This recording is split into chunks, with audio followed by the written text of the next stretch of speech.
Right now, somewhere in America, someone is sitting at their kitchen table, staring at a bank statement. They've been doing everything right for 6 years. Automatic transfers every single paycheck. No vacations, no upgrades, no excuses. And their account just did something it has never done before. It grew more last month than they contributed. Not by a little, by a lot. Their money made more money than they did, and they didn't lift a single finger to make that happen. Here's the part that nobody prepares you for. That moment didn't come from a raise. It didn't come from a hot stock tip or a lucky crypto trade. It came from crossing one specific number, a number that changes the entire math of building wealth, a number most Americans never reach, not because they can't, but because nobody ever told them it existed. My name is Alex, and today I'm going to show you exactly what that number is, why the math completely flips when you hit it, and what happens to your money if you never invest another dollar after reaching it. Stay with me, because the last part is going to change how you think about money forever. Let me tell you about a guy named Ryan. Ryan is 26. He's not rich. He doesn't have a trust fund.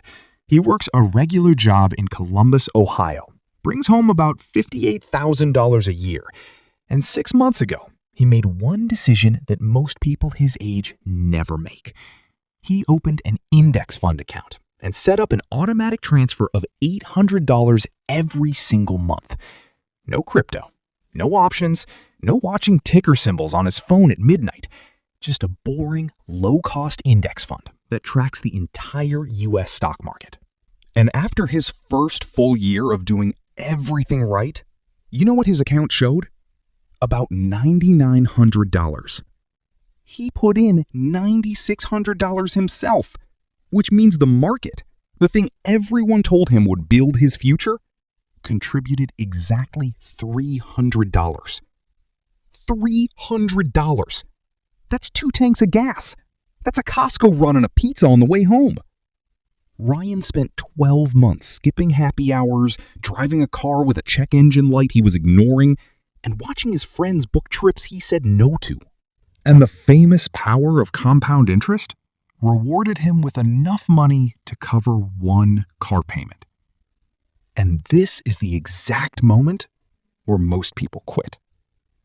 Not because they're lazy, not because they're stupid, but because nobody warned them about this part. Every compound interest chart you've ever seen shows that beautiful curve bending toward the sky. What they never show you is that you have to live inside the flat part first. For years. Sometimes for what feels like forever. In year 1, 97% of Ryan's growth came from his own paycheck. He wasn't building wealth. He was just moving money from one account to another account that was harder to reach.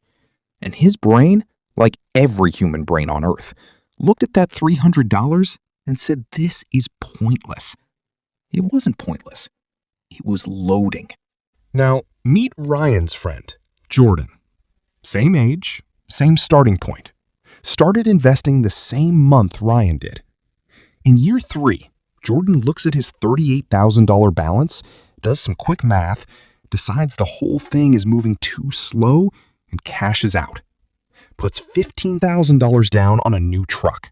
Spends the rest on a TV setup that genuinely looks incredible. And here's the brutal truth about that moment. Jordan looks smarter. For years, Jordan looks smarter. He has the truck, he has the setup, he has the stories from the trips he started taking again. Ryan has a spreadsheet.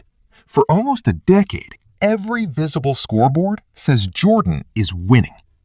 But here's what Jordan actually did that day he cashed out.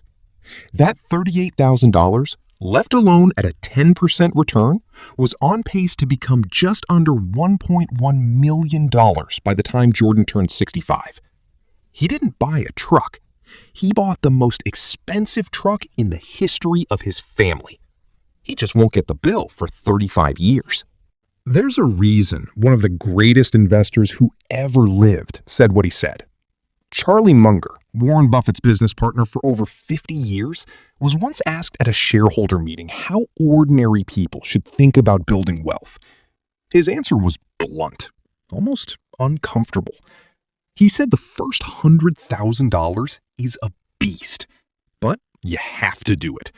He didn't care what it took. Walk everywhere. Eat nothing that wasn't bought with a coupon. Find a way to get to $100,000. After that, you can ease off. Now, this is a man worth billions of dollars telling regular people to clip coupons. He wasn't being dramatic, he wasn't being condescending, he was describing a real mathematical threshold that changes everything. He just never explained the math behind it. So that's exactly what we're doing today. Here's the mechanism, and I want you to actually understand this because this one idea explains everything else in this video. At any given moment, your wealth is being built by two engines. Engine one is you. Your paycheck, your discipline, the money you physically move into the account every single month. Engine 2 is the market, the return your existing balance generates completely on its own. In the beginning, Engine 1 does almost everything. Engine 2 is basically irrelevant. You put in $800, the market adds $30. You're doing 96% of the work. But Engine 2 has one property that Engine 1 will never have. It gets stronger every single year without you doing anything because it's always working on a percentage of a pile that never stops growing. And there is a specific calculable moment when Engine 2 overtakes Engine 1, when the market starts contributing more to your net worth every single year than you do. Want to know exactly where that crossover happens? Take your annual contribution and divide it by your expected return. If you invest $800 a month, that's $9,600 a year. Divide that by a 7% return, and you land at roughly $137,000. That's your line. Below it, you are the engine. Above it, you are the passenger. At a 10% return, that crossover drops to around $96,000, which is why Munger's $100,000 number wasn't random. He had done the math. He just didn't show his work. Now let me show you what happens to the timeline once you understand this, because this is where the math stops being interesting and starts being genuinely unfair. In your favor, for once. Ryan, $800 a month, 7% average annual return. His first $100,000 takes about 7 years. 7 years of grinding, sacrificing, and watching that number crawl forward like it's stuck in traffic. But the second $100,000? 4.5 years. The third? Just under 3.5. The fourth? About 2.5 years. And here's the one that breaks people. The final $100,000. The one that takes him from $900,000 to a full $1 million. Takes about 14 months. Same Ryan, same $800 a month, same boring index fund. The first $100,000 took him 7 years. The last one took 14 months. He didn't get smarter. He didn't get a promotion. He didn't discover some secret investment strategy at 2 a.m. on YouTube. The math just took over. And if you bump that return to 10%, the whole ladder compresses even further. First 100K in roughly 6 years. Last 100K in about 12 months flat. At that point, Ryan's portfolio is generating over $90,000 a year completely on its own. His money has a better salary than most people with a 4-year college degree. Let that actually sink in. But here's my favorite part of this entire video. Everything I just showed you assumes Ryan keeps contributing every single month. Now let's see what happens if he just stops completely. Let's say Ryan grinds his way to $100,000 by age 30 and then never invests another dollar for the rest of his life. He spends freely, he takes the trips, he buys the things. At a 7% return, that untouched $100,000 becomes roughly $1.1 million by the time he turns 65. At 10%, it becomes about $2.8 million. From $100,000 and 35 years of doing absolutely nothing. That is the rule of 72 doing what it was built to do. Divide 72 by your return rate, and you get your doubling time. At 10%, Your money doubles every 7.2 years. So $100,000 becomes $200,000, then $400,000, then $800,000, then $1.6 million. It's not magic. It's just doubling stacked on doubling stacked on doubling, which also means the cost of waiting is savage. Hit $100,000 at 25 instead of 35, and at a 10% return. The difference by age 65 is $4.5 million versus $1.7 million. Same milestone, same effort, 10 years of difference in timing. The math hands one person an extra $2.8 million, and the other person did nothing wrong. They just started later. Time is the only ingredient in this recipe you cannot buy, borrow, or substitute. Now, before you open a brokerage account on your phone right now, I need to be straight with you about 3 things the finance world consistently leaves out. First, who actually gets here? According to the Federal Reserve's own data, only about 1 in 4 American households has $100,000 or more saved for retirement. Roughly 46% have nothing at all, zero. And the median 401k balance across all plan participants is around $38,000. So if you feel behind, you're not failing. You're playing a game with the difficulty turned all the way up. The math works exactly the same for you. It just asks more upfront. Second, that 10% return. The S&P 500 has averaged around 10% annually since 1928. That part is true.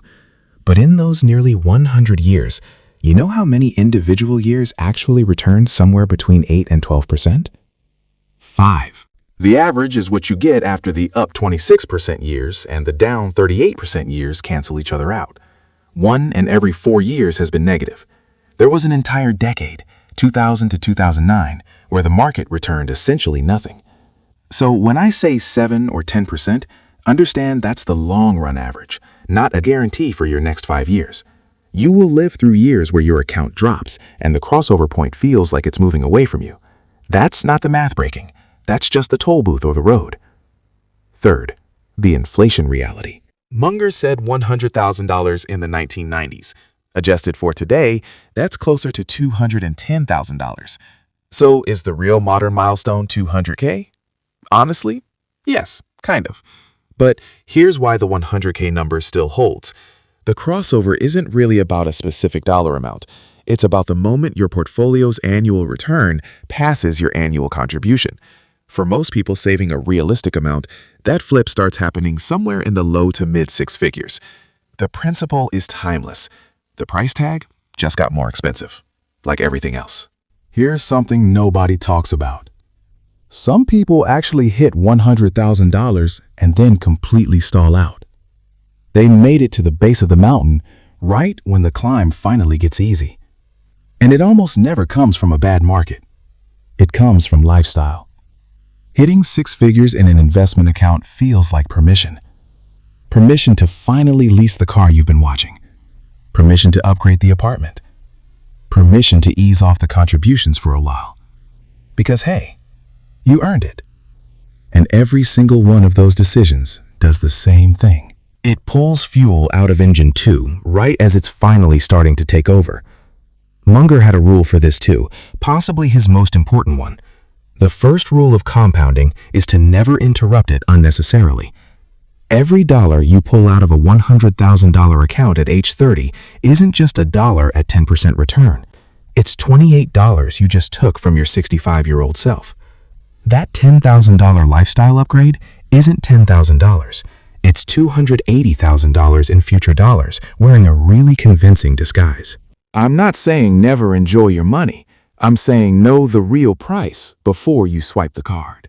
So, what actually moves the needle before you hit the crossover? Here's where I'm going to save you from the biggest trap in personal finance content. Before 100K, your investment return barely matters. I know that sounds wrong, but run the numbers yourself. If you have $20,000 invested and you spend 40 hours researching to squeeze out 1 extra % of return, you made $200.